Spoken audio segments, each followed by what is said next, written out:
अक्सर एक सवाल पूछा जाता है, क्या सनातन धर्म भी बस एक और मजहब या रिलीजन है? ज्यादातर लोगों के लिए इसका जवाब शायद हाँ ही होगा।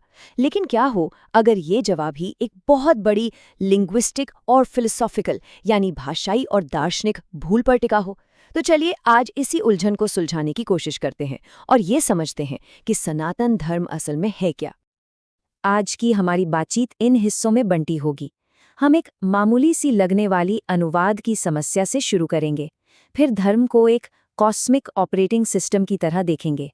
हम इतिहास के परे जाकर समय को समझने की कोशिश करेंगे और फिर ये जानेंगे कि कैसे सनातन धर्म मानने वालों के लिए नहीं बल्कि जानने वालों यानी साधकों के लिए एक दर्शन है। चलिए शुरू करते हैं।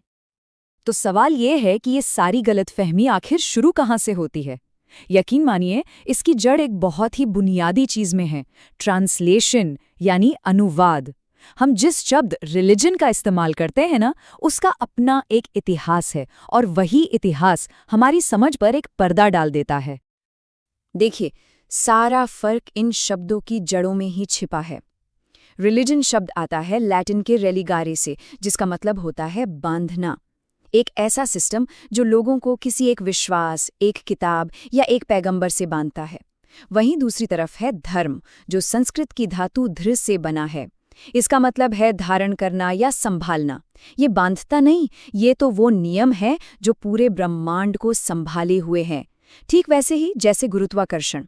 अब कोई गुरुत्वाकर्षण में माने या ना माने, वो तो सब पर लागू होता ही है ना? बस धर्म भी कुछ वैसा ही है। अच्छा, इस प्राचीन विचार को आज के ज़माने में समझने के लिए चलिए एक मॉडर्न एनालॉजी का इस्तेमाल करते हैं।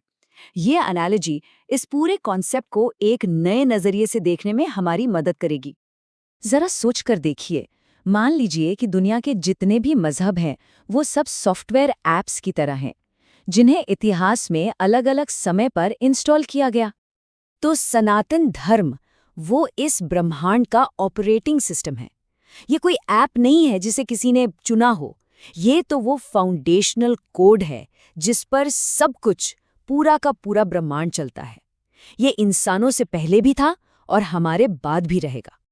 चलिए अब बात करते हैं समय की, लेकिन इंसानी इतिहास की नहीं, बल्कि ब्रह्मांडीय समय की। एक ऐसे पैमाने की जो शायद हमारी कल्पना से भी परे है। ये जो स्क्रीन पर दिख रहा है, ये फर्क को एकदम साफ कर देता है। एक तरफ ये छोटा सा बार है, ये है हमारा लिखा हुआ इतिहास करीब 6000 साल का। और अब देखिए दूसरी तरफ, ये विशाल स्तंभ।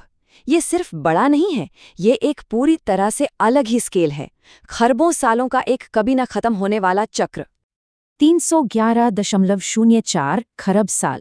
वैदिक गणनाओं के अनुसार ये ब्रह्मांड की उम्र है, जिसे ब्रह्मा का जीवन काल भी कहते हैं। और ये कोई सीधी रेखा नहीं है जो एक दिन शुरू होकर खत्म हो जाएगी। नहीं, ये तो सृष्टि और प्रलय का, बनने और मिटने का एक शाश्वत, एक अंतहीन चक्र है।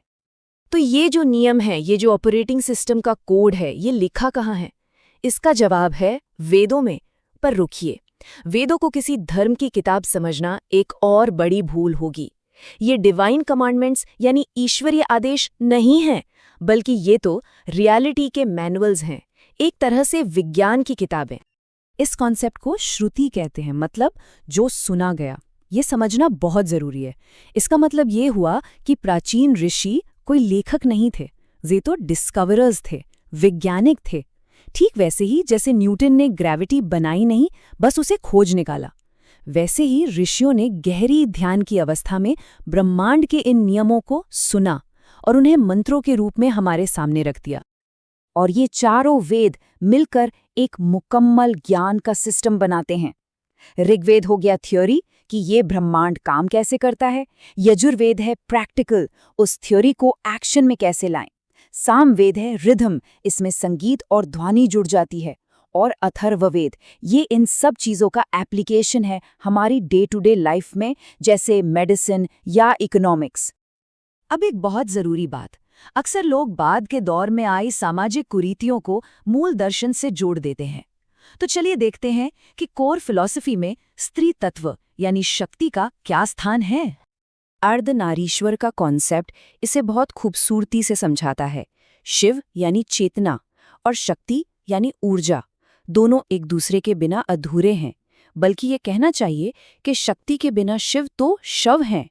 सिर्फ कॉन्शियसनेस है, कोई एनर्जी नहीं, कोई एक्शन नहीं। ये बराबरी और इंटरडिपेंडेंस की सबसे गहरी मिसाल है। और ये सिर्फ फिलॉसफी की बातें नहीं थीं।